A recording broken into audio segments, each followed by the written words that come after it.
Saudari-saudara terkasih, naluri manusiawi kita itu umumnya ingin hidup terus senang, terus menang, dan umur panjang. Ya, secara naluri tidak ada salahnya. Tapi sayangnya realitas kehidupan kita tidak selalu demikian. Ada yang terpaksa harus bersusah payah, berjerih lelah, dan menderita untuk hidupnya.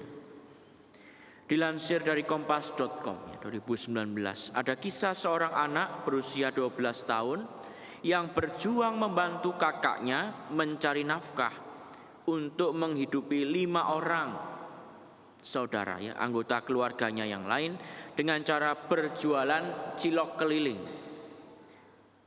Ibunya meninggal setelah melahirkan adiknya yang paling kecil, sementara ayahnya meninggal karena sakit paru-paru yang sudah lama dideritanya.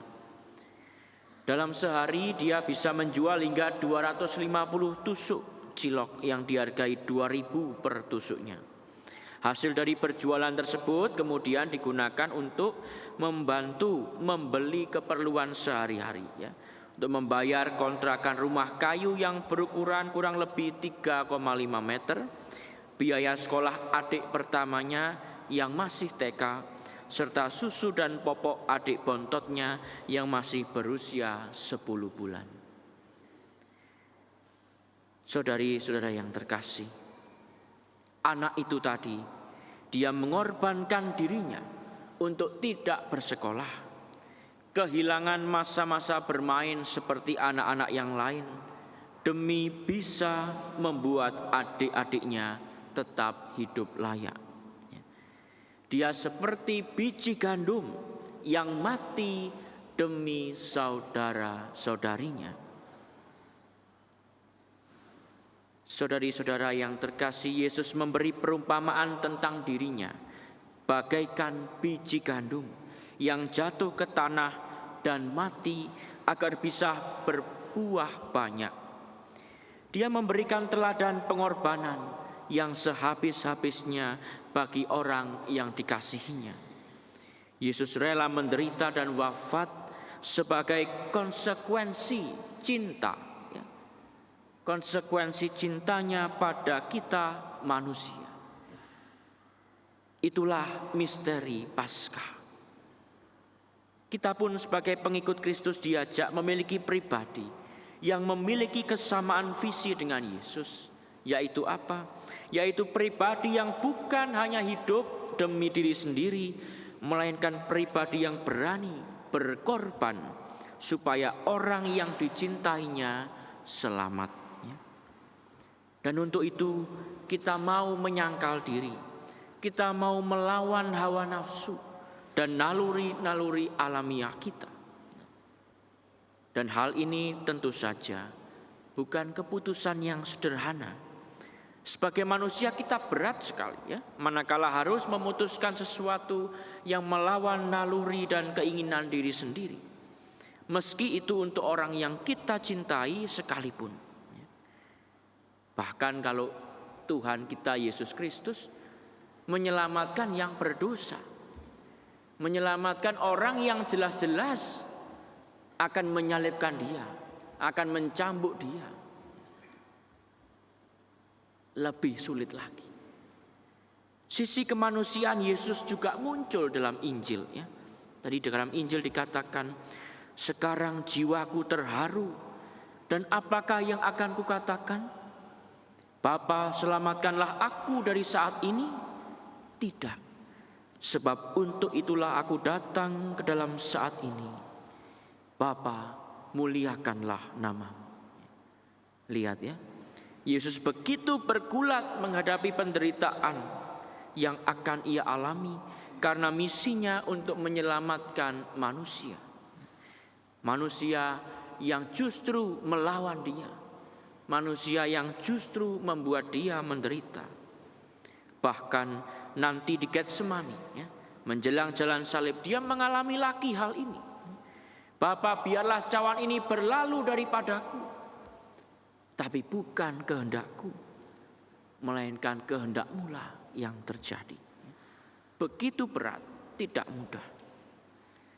Beberapa hari lalu saya ke lingkungan untuk memberikan sakramen pengakuan dosa bagi oma opa yang tidak bisa datang ke gereja.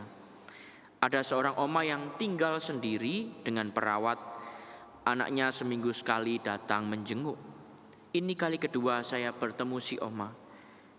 Dan oma ini selalu menangis ketika diajak bicara. Di belum mulai pengakuan dosa sudah nangis. Tangisannya adalah sebuah ratapan. Saya sudah capek sakit, gak bisa jalan.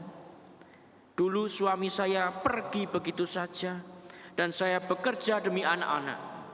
Jualan di pasar baru pernah digusur, lalu jualan lagi di Tanah Abang. Sedikit demi sedikit sampai bisa nyicil rumah ini. Sekarang saya malah sakit.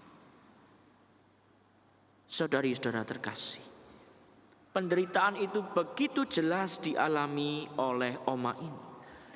Dan saya sendiri tidak berdaya di hadapan ratapan derita oma. Di tengah segala keputusan dan derita yang kita alami, Tuhan Allah akan senantiasa memberi kita peneguhan dan kekuatan. Baru mau memutuskan saja sudah sulit. Dalam Injil peneguhan itu muncul melalui suara. Aku telah memuliakannya dan aku akan memuliakannya lagi. Ada suara yang muncul sampai orang-orang heran, dari mana itu? Dari Allah. Dan Yesus kembali melangkah maju menatap penderitaan yang harus ia hadapi sebagai konsekuensi cintanya. Penderitaan yang harus diambil sesuai dengan rencana Allah. Dan Yesus taat pada rencananya dari semula. Masa pantang dan puasa sekali lagi adalah latihan-latihan kecil.